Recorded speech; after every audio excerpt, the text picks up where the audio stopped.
Vous savez, j'ai appris une chose de ma courte existence.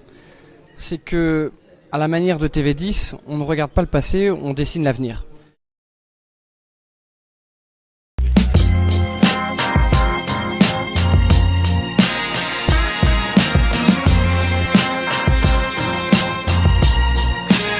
Donc on est en train de grignoter, de gagner, de fédérer. J'ai des convictions.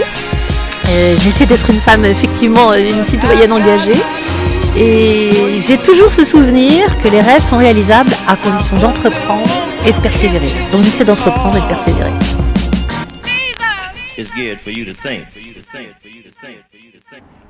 Bonjour, bienvenue sur TV10 Angers, la web télé qui explose tous les records d'audience, oui, il c'est paraît. On est presque à un demi-million, j'exagère. Je suis suisse mais né à Marseille, donc j'exagère un peu. Mais même 300 000, ça serait bien. 300 000 semaines, c'est quand même Ouais. c'est génial. Il y a des médias traditionnels qui Pas du les tout. envieraient. Hein. Pas du tout, bien sûr. On est en bord de Loire, c'est plutôt sympa. On a bu du bon vin. Mais moi, j'en ai pas vraiment Ah bon bu, mais je vais en boire maintenant. Hein. Ah ben, j'espère. Bien sûr. 10%, Dominique Besnier. D'abord, très heureux de vous recevoir dans cette émission de Face à Face, Ouais. où on va se dire tout ce qu'on veut. Rien n'est prévu. C'est la seule émission qui travaille sans prompteur, sans fiche, sans rien. On est très heureux de vous avoir. Ben, moi, ça me fait plaisir de venir à Saumur. C'est pas la première fois. Hein.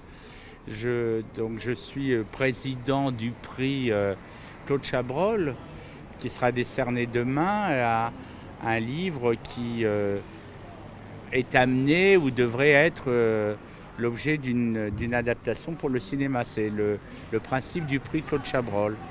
Et cette année, nous avions énormément de très bons livres et vous aurez la récompense demain. Donc ça se fait chaque année. Il y a réellement une adaptation qui se fait chaque Non, année. mais souvent, ça bouge bien quand même.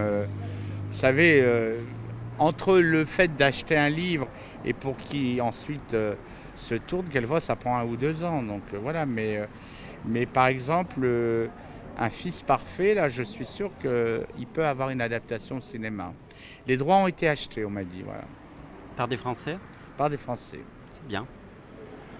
10%. Je crois que ça commence à faire du bruit, 10%. Hein. Ah oui, 10%, on en entend parler. on en entend bien un parler peu parce partout. que c'est la Vous êtes bien entouré aussi. Hein. Oui, mais c'est la deuxième saison et la première saison avait connu un énorme succès. Et cette année, nous avons le même succès avec en plus cette année beaucoup de replays, ce qui signifie que ce sont les jeunes qui regardent oui. la série. Que le public plus traditionnel, il a un rendez-vous le mercredi, mais là, on sent que faire 900 000 replays par soirée, c'est énorme. Mais tant mieux, ça veut dire que cette série, elle est originale, c'est peut-être pour ça qu'elle a rencontré un public plus jeune. Alors des replays légaux. Ah Bon, oui, non, mais bien ça sûr. c'est mon côté Non, moi, je juriste qui Non, moi je voit parle ça. que de.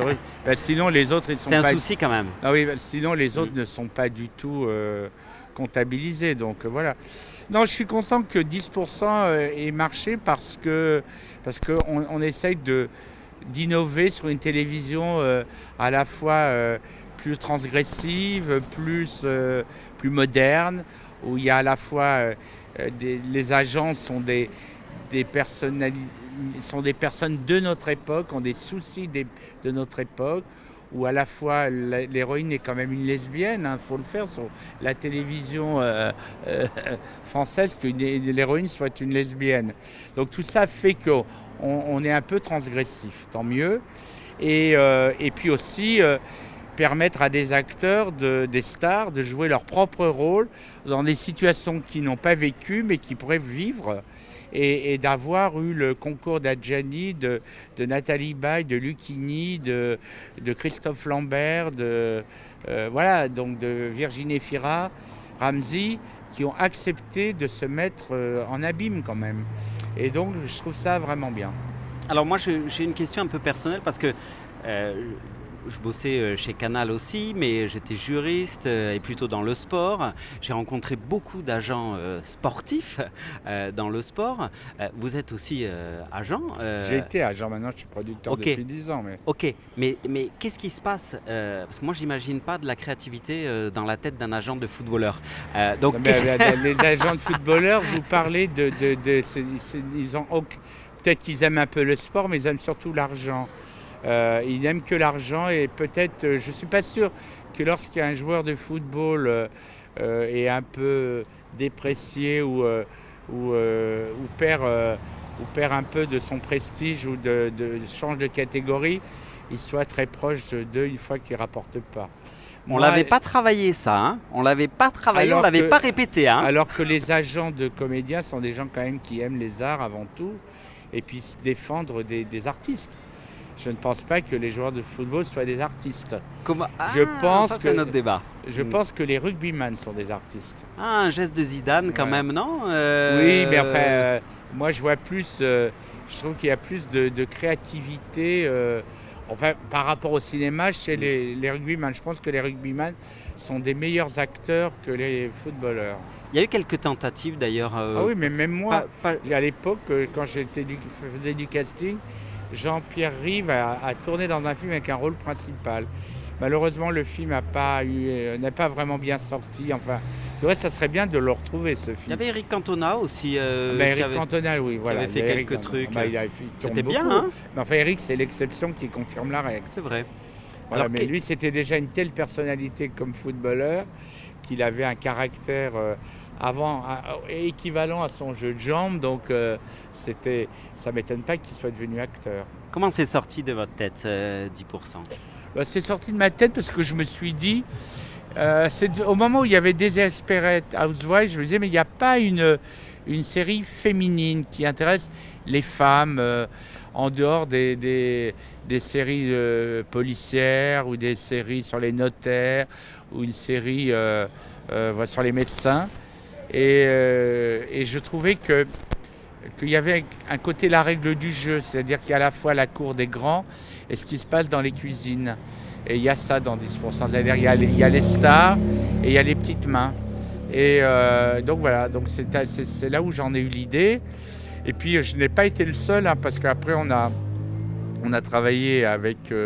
j'ai eu un coproducteur qui s'appelle Harold Valentin qui m'a amené tous les bons auteurs qu'on a trouvés sous la tutelle de Fanny Herrero. Et puis voilà, mais on a mis du temps avant de le faire, hein. On a eu beaucoup d'obstacles, notamment on parlait de Canal+, ils ne croyaient pas du tout, hein. Et au début, ils ont commencé à s'y intéresser.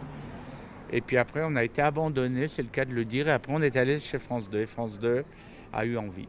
C'est peut-être le sport d'ailleurs, hein, qui flingue Canal+ aussi, parce que c'est lié. Les droits sportifs sont de plus en plus chers. Ouais. Je crois qu'ils en ont perdu même. Oui, ils en ont perdu, mais c'est une vraie question, hein. Il y a quand mais même en des même temps, moi, investissements. Canal, c'est une maison que j'aime beaucoup. Oui, je critique pas moi. Et moi je vais aussi, vous hein. dire, la fiction française, elle est très bonne. Le Bureau des légendes, Braco, tout ça, c'est quand même des trucs très forts. Nous, on est tombé peut-être au mauvais moment. Et puis, il faut dire aussi que le texte était moins bon que voilà, on l'a donné un premier jet. Et peut-être que ça aurait été... Mais c'est pas grave. Parce que même quand on fait un succès sur Canal, on n'atteint jamais les scores de plus de 4 millions de téléspectateurs. Donc voilà.